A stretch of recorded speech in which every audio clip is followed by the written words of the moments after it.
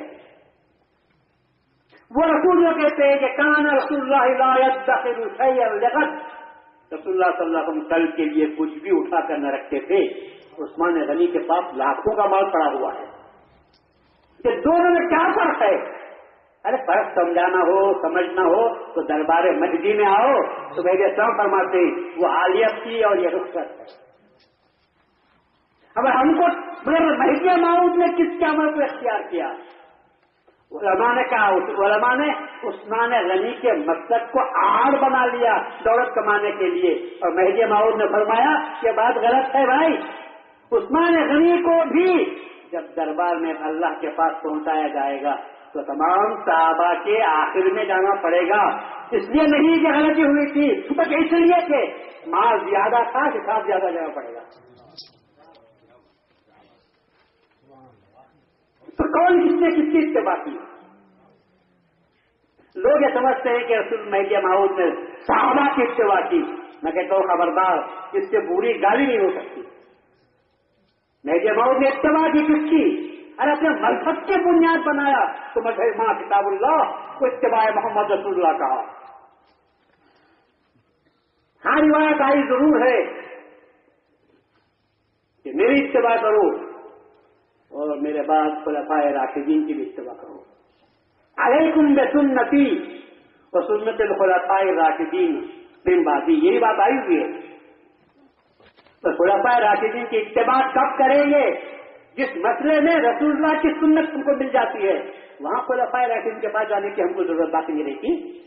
ہاں جہاں رسول کی سنت نہیں ملتی تو پھر ہم پوچھیں گے خلفاء راشدین کیا کرتے تھے، اس مطلب کو ہم اختیار کریں گے. لیکن جہاں رسول کی سنت مل جاتی ہو، میرے اور آپ کے لیے صحابہ مل جائیں گے، پر مہدی کے لیے تو کون ملے گا؟ مہدی کے لیے تو رسول اللہ نے فرمایا تھا المہدی منی یخطو اثری ولا یخطی. کیسی نے کہا تھا؟ یخطو اثری کے معنی کیا ہے؟ نقش قدم پر چلنا. تو خوبی کی بات، ایک نقطہ میں آج کے سامنے بول رہا ہوں. خوبی کی بات یہ ہے، ارے نقش قدم راستے پر کوئی آدمی چلا ہو، نقش قدم اٹھ جاتے ہیں، باقی ہوں تو ہم دیکھ کر بھی چل سکتے ہیں. زمانہ 900 سال کا ہو چکا ہے اور مہدی ان خود پر چل رہے ہیں جس کو زمانے نے مٹا دیا تھا، جن کو زمانے نے مٹا دیا تھا. علماء نے مٹایا، بادشاہوں نے مٹایا، اولیاء اللہ نے مٹایا، مفسرین نے مٹایا، محدثین نے مٹایا، فقہاء نے مٹایا، متکلمین نے مٹایا. اس راستے پر سب کے سب کاروان کے کاروان گئے ہیں. کیا وہ نقش قدم باقی رہ سکتے ہیں؟ مہدی موعود نے کیسے مہدی موعود چلے ہوں گے جب رسول نے کہا تھا کہ میرے نقش قدم پر چلے گا. ایک ہی بات سمجھ میں آتی ہے، وہ ایمان کی بات ہے. ارے خود چلے نہیں، چلانے والا چلایا تو چلے ہوں گے. چلانے والا چلایا تو چلے ہوں گے، خود سے نہیں چل سکتے. پر وہ جو بنایا تھا چلانے کے لیے بنایا تھا، چلانے والے نے نقش قدم کو دکھا دیا تو پھر اس پر آپ چلے. ایسے چلے کہ دنیا والے بڑے بڑے علماء اعتراض نہ کر سکے، انکار نہ کر سکے. ورنہ سب کے سب اپنے ناخنوں کو تیز کر کر، اپنے قلموں کی نوکوں کو چھیل کر بیٹھے ہوئے تھے کہ جہاں غلطی ہو جائے وہیں پیر پکڑنے پر بات کو وہیں پر انجیکشن دے دیں. لیکن پورا راستہ آپ چلے ہیں. افغانستان تک آپ تشریف لے گئے, ریگداروں میں چلتے ہوئے آپ گئے, بادشاہوں کے نام آپ کے خطوط لکھے, کئی بادشاہ آپ کے تابع دار ہو گئے تھے, جاگیرداروں کا تو کوئی حساب نہیں. لیکن کیا کبھی مہدی موعود علیہ السلام کی اس روش میں جو مہدی رسول اللہ کی اتباع میں آپ کے سامنے تھی, کسی نے کوئی فرق دیکھا؟ کہیں دنیا آپ کے پاس آئی؟ لوگ حدیث کو بیان کرتے ہیں کہ رسول اللہ صلی اللہ علیہ وسلم ایک مرتبہ بی فاطمہ کے گھر تشریف لے گئے, دروازے پر ایک پردہ دیکھا جس پر کچھ ہاڑی تیری کی لکیریں یا کچھ رنگ بنے ہوئے تھے, کچھ نقش آ گیا تھا.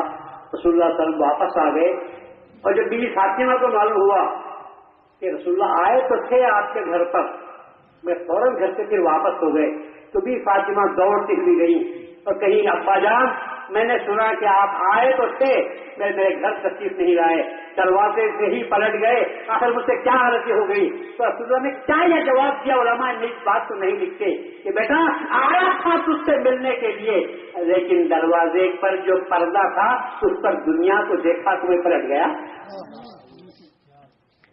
اس سے بڑھ کر بھی کوئی بات ہے؟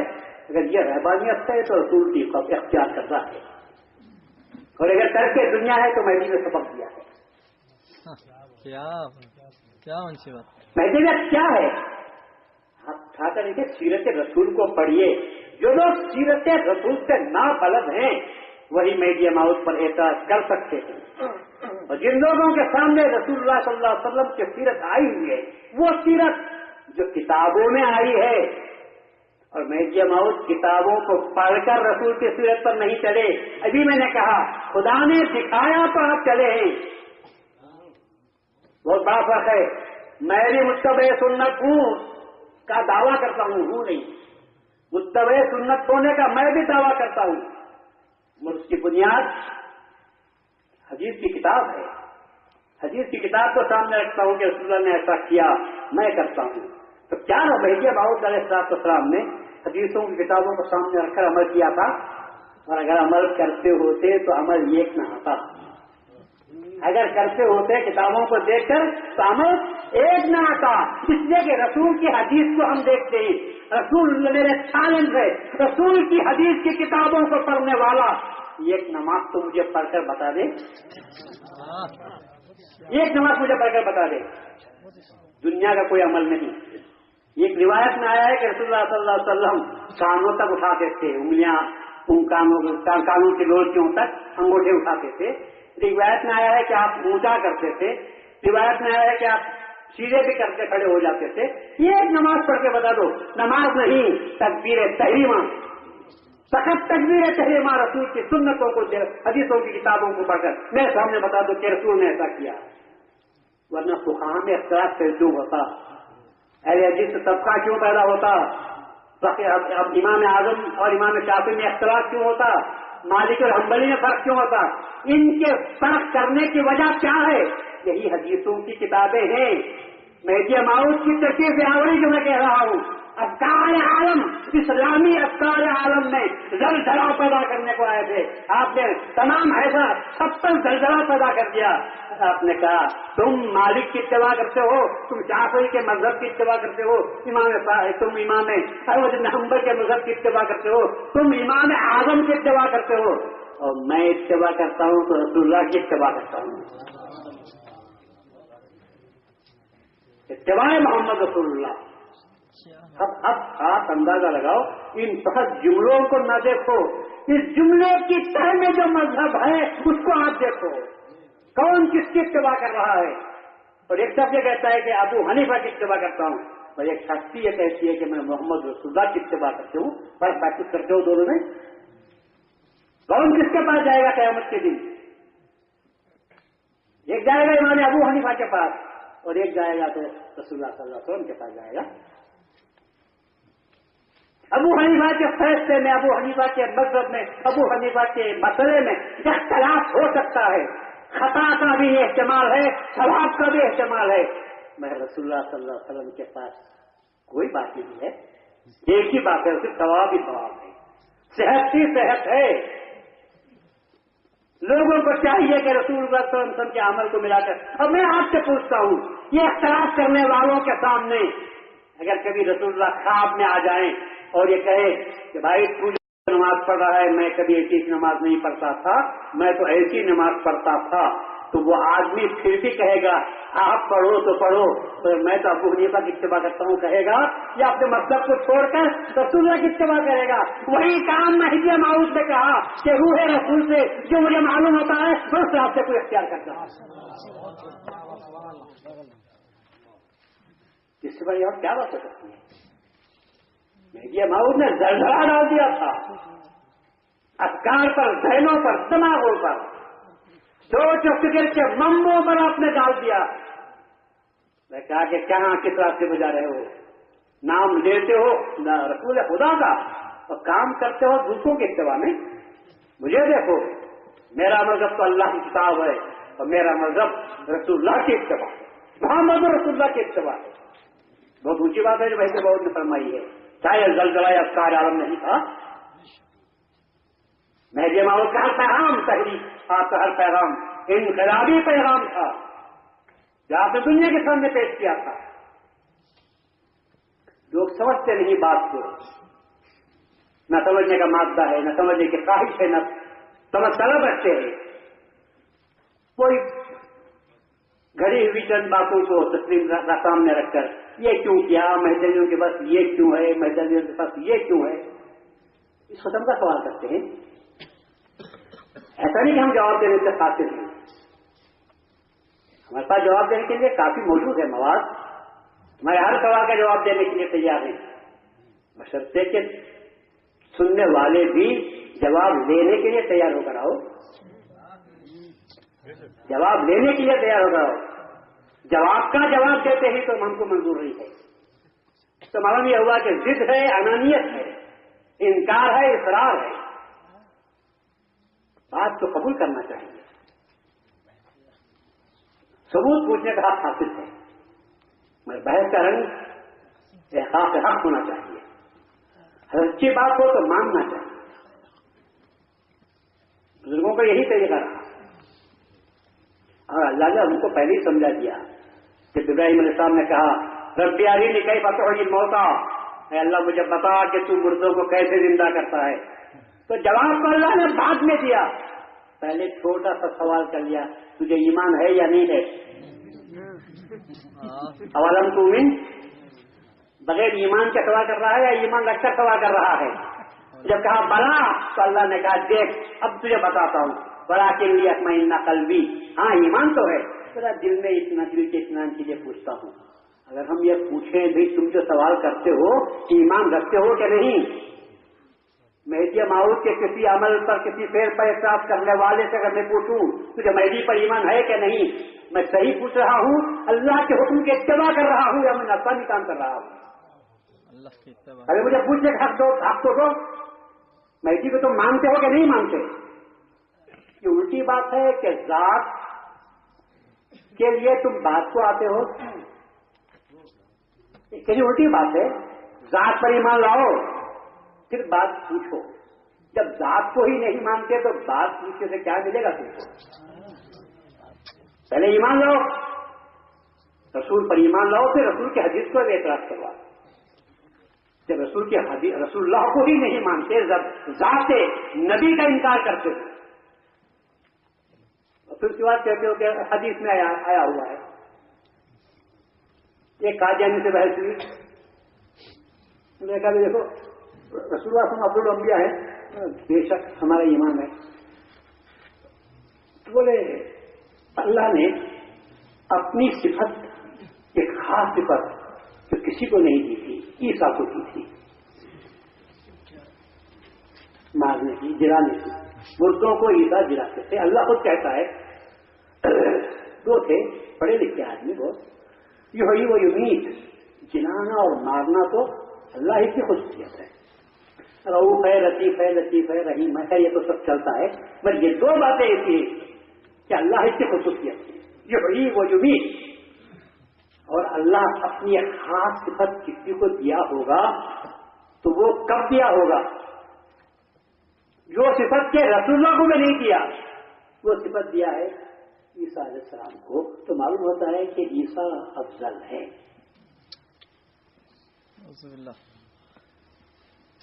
تو گفتگو کا انداز دیکھ کر میں سمجھ گیا، بولا کہ آپ قادیانی ہیں. پھر بولا کیا آپ مردود غلام محمد قادیانی کو ماننے والے ہیں؟ چونکا، نہیں آپ جذباتی ہو رہے ہیں. بولے دیکھو جب رسول اللہ صلی اللہ علیہ وسلم کے خط نبوت کی بات آتی ہے تو میں اپنے آپ کو جذباتی اور جو بھی جنونی بننے کے لیے بھی تیار ہوں. تو میرے سوال کا جواب چاہیے. تمہارا سوال بھی نہیں ہے کوئی. تم یہ کہتے ہو کہ رسول اللہ صلی اللہ علیہ وسلم کو جو صفت بھی اللہ نے نہیں دی وہ صفت اللہ نے عیسیٰ علیہ السلام کو دی. ان کا عقیدہ یہ بھی ہے کہ غلام محمد قادیانی وہ عیسیٰ ہے، مہدی ہے. پہلے تو خدا کا دعویٰ کیا، پھر اس کے بعد میں نبی ہونے کا دعویٰ کیا، پھر اس کے بعد میں عیسیٰ بھی ہے، مہدی بھی ہے، مسیح بھی ہے اور کرشنا بھی جو آنے والا ہے ہندوؤں کے پاس. وہ تینوں کا ہے 3 in 1. 3 in 1 مطلب 2 in 1 بول دیتے ہیں. نہیں، یہ 3 in 1 ہے. ہم کو مجھے جواب چاہیے. میں نے کہا یہ جواب تو خیر آپ پوچھتے ہیں تو میں آپ کو جواب دے دیتا ہوں. اللہ تعالیٰ کی صفت اللہ نے کہیں بھی، ذرا غور سے سنیں آپ، اللہ نے کہیں بھی یہ نہیں کہا کہ میں زندہ کرتا ہوں. اللہ نے کہا تو یہ کہا یحیی و یمیت. دونوں باتیں ملا کر کہیں ہیں. احیا الارض بعد موتها. تو یہ اللہ نے جہاں کہیں حیات کا ذکر کیا ہے وہاں موت کا بھی ذکر کیا ہے. اللہ کہتا ہے کہ میں زندہ بھی کرتا ہوں اور اس کے بعد میں مارتا بھی ہوں. ہم نے عیسیٰ کو زندہ کرتے تو دیکھا پر کسی کو مارتے ہوئے نہیں دیکھا.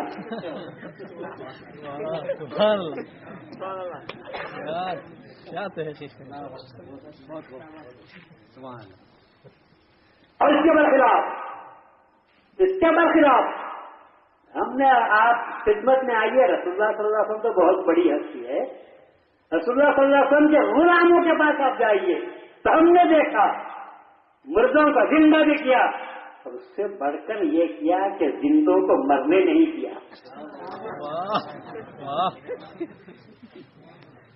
مردوں کو زندہ کیا اور اس کے ساتھ ساتھ زندوں کو مرنے نہیں دیا. کیونکہ قرآن جو تعریف کرتا ہے حیات و موت کی، اللہ کہتا ہے حیات سے مراد ایمان ہے اور موت سے مراد کفر ہے. تو ہم لوگوں نے یہ کام کیا ہے کہ جو زندہ تھے ان کو مرنے نہیں دیا. اور مثال کے طور پر میں عمر فاروق کو پیش کرتا ہوں کہ رسول اللہ صلی اللہ علیہ وسلم کی ایک نظر اقدس نے رات پکڑ کر کھینچ کر اپنے طرف جو مردہ ہو گیا تھا رسول اللہ صلی اللہ علیہ وسلم نے اس کو مرنے نہیں دیا بلکہ اس کو وہ زندہ کر دیا. کہ رسول اللہ صلی اللہ علیہ وسلم فرماتے ہیں کہ عمر جو ہے وہ قیامت کے دن چراغ بن جائے گے. عمر سراج و امتی، میری امت کا سراج ہے فرما دیا جو ظلمت کو اندھیروں کو دور کرنے والی چیز ہے. ہم تو وہ ہیں، ہمارے غلام ہے. رسول اللہ کے غلام یہ کام کر دیے. جب رسول اللہ نے غلاموں نے کام کیا رسول اللہ نے کیا کیا؟ پورا عرب مردہ تھا، رسول اللہ صلی اللہ علیہ وسلم کی فیض نے ان سب کو زندہ کر دیا. جہاں جہاں ان کے غلام پہنچے افریقہ کو زندہ کیا، ایشیا کو زندہ کر دیا، ترکستان کو زندہ کیا. کہاں کہاں زندگی عطا نہیں کی. ارے قدم گئے غلاموں کے، رسول کے غلاموں کے جو ہمارے آقا ہیں، رسول کے غلاموں کے قدم جہاں گئے وہاں کے مردے زندہ ہو گئے. تو تمنا کرتے تھے کہ کاش ہمارے مردے زندہ رہتے تو اس تعلیم سے فیضیاب ہو جاتے تھے. بھجلیوں نے یہی کام کیا. ابھی آپ نے واقعہ سنا یہاں بھی رضی اللہ تعالیٰ عنہ کا، مردے کو زندہ کیا.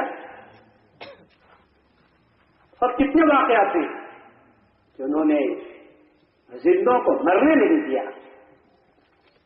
زندوں کو مرنے نہیں دیا. مہدی موعود کے سامنے مردے لائے جاتے تھے. جب آپ پڑھتے تھے ناراض ہونے کے بعد، کفنانے کے بعد کہ پردہ پکڑو، اور جب پردہ پکڑتے تھے تھوڑی دیر کے بعد کہتے کہ پردہ ہٹاؤ، اور جب پردہ ہٹا دیا جاتا تو مردے غائب ہو جاتے تھے. لوگ پوچھے کیا کیا، تو میں سے بہت نے فرمایا کہ بندے نے ساتھ دیا، خدا نے وہ ساتھ دے دیا. ارے مارنے کہاں آئے تھے ہم لوگ؟ ہمارے اجداد تو وہ ہے، مذہبی تو وہ ہے جو زندوں کو مرنے نہیں دیتے تھے. کیونکہ سانس کے ساتھ آدمی زندہ رہتا ہے جسمانی اعتبار سے، اور نام خدا کے ساتھ زندہ رہتی ہے روح. تو ہمارے مہدی موعود نے تعلیم دی، تم سانسوں میں ذکر اللہ کو برپا کرو، تو پھر کیا وجہ کہ تم کو موت کے ہاتھ لگا سکتی ہے؟ کیا وجہ ہے کہ موت آ سکتی ہے؟ مر جاتے ہیں. تو آپ نے وہ حدیث نہیں پڑھی کہ رسول اللہ صلی اللہ علیہ وسلم کے پاس فرماتے ہیں کہ بعض مردے تو وہ ہوتے ہیں، غور سے سنیے، بعض مردے تو وہ ہوتے ہیں جو قبروں میں بھی نماز پڑھتے ہیں.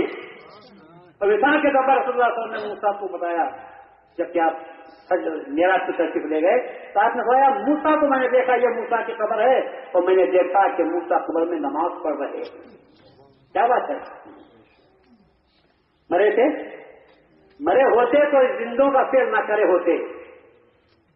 حضرت ابراہیم کے بارے میں جو رسول اللہ کے بیٹے تھے تو انہوں نے فرمایا کہ اللہ تعالیٰ نے میرے اس بچے کے لیے ایک دایا کا انتظام کر دیا ہے جو بچے کو دودھ پلا کے رکھے گی. مرنے نہیں دیا. مردے نماز پڑھتے ہیں، مردے قرات پڑھتے ہیں، قرآن پڑھتے ہیں، مردے حج کرتے ہیں، مردے کھاتے پیتے ہیں، اور مردے اور ایک 5واں کام جب آپ کے سامنے بولا کہ 5 کام مردے کرتے ہیں. تو رسولوں نے کیا کیا؟ جو زندے تھے ان کو مرنے نہیں دیا. اگر مر جاتے تو نماز نہ پڑھتے، قرات نہ پڑھتے، حج نہ کرتے، ہاں ذکر نہ کرتے. ہمارے آساد میں سے کئی واقعات ہیں ہمارے پاس کہ خبر میں رکھنے ہیں تو برابر اللہ کی آواز آ رہی تھی. اس لیے میں کہتا ہوں بھائی، مہدی موعود کا بہت زیادہ ہو گیا ہے. مہدی موعود علیہ السلام کی انقلابی دعوت